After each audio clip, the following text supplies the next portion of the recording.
Hello students, now we will see cylinder sequencing.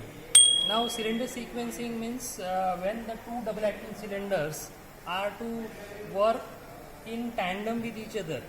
Means two cylinders are there, their operations are in sequence with each other's operation, that is called cylinder sequencing. So here we have taken two double acting cylinders, that is cylinder A and cylinder B.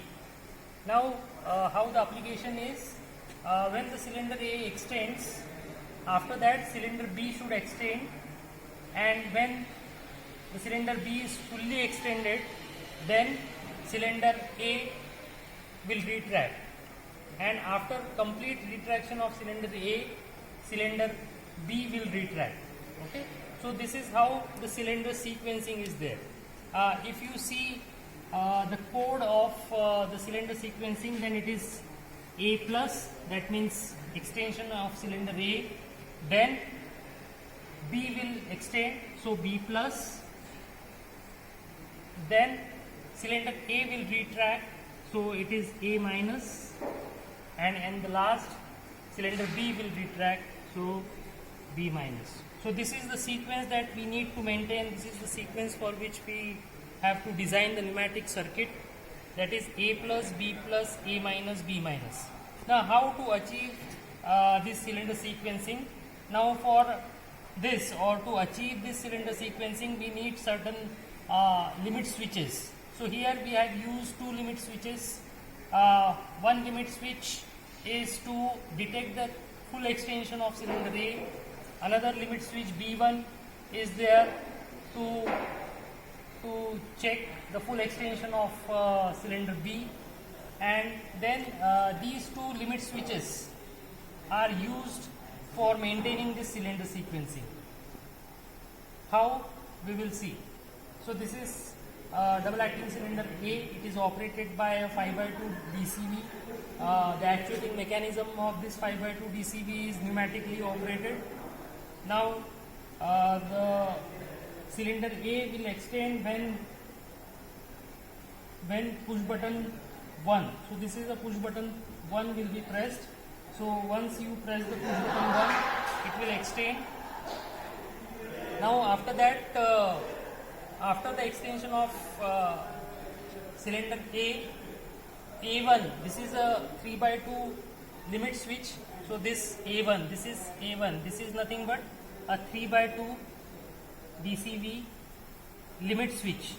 Okay, so this 3x2 DCV limit switch will detect. Now it will give the signal. So this is A1, it will give the signal to the second 5x2 DCV, and accordingly the B1 will extend.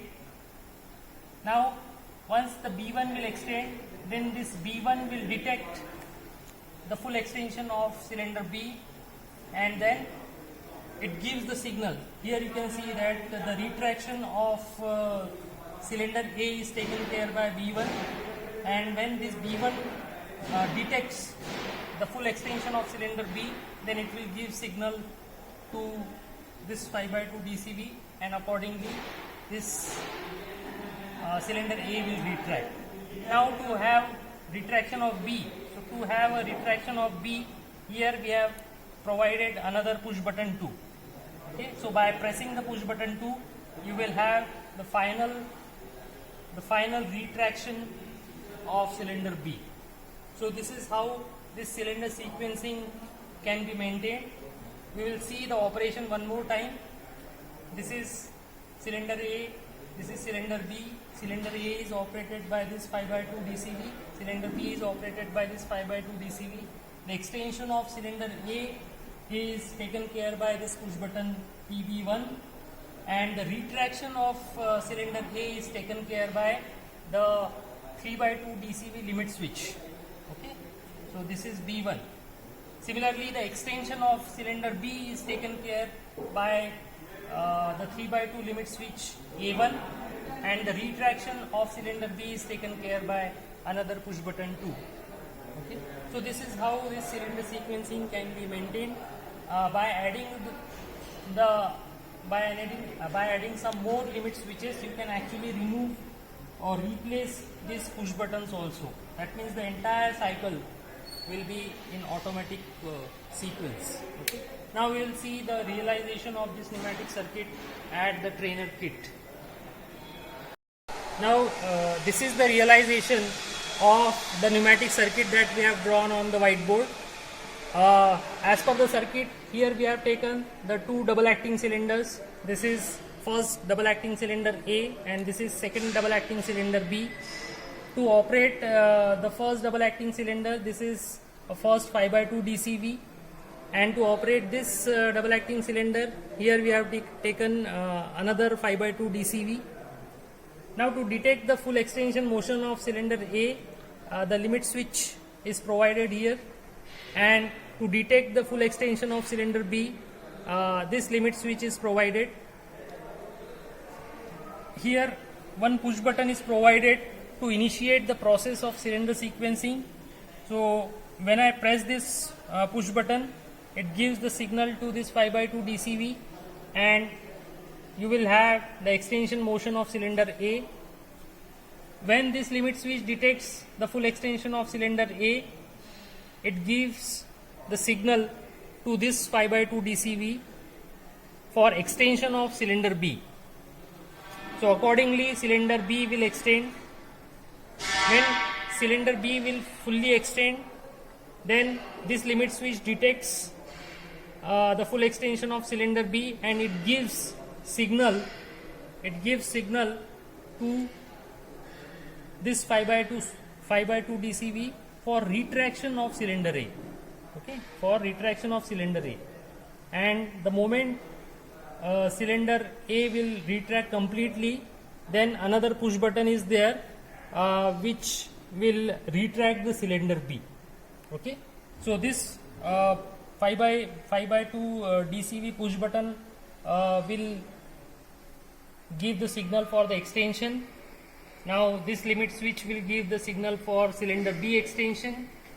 Then this limit switch will give the signal for cylinder A retraction, and another push button will give the signal for cylinder B retraction. So this is the realization of the pneumatic circuit that we have drawn on the whiteboard. Now we will see the operation of this cylinder sequencing. Now I will push this 3/2 DCV push button which will have the extension of cylinder A. So here you can see that when I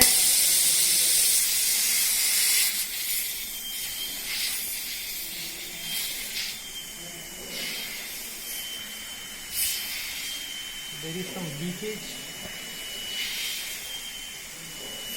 Pause it.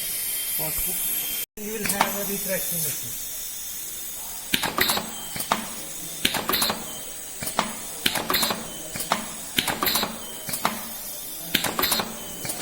So this is the cylinder sequencing that we can maintain by using the limit switches and the 5/2 direction control board.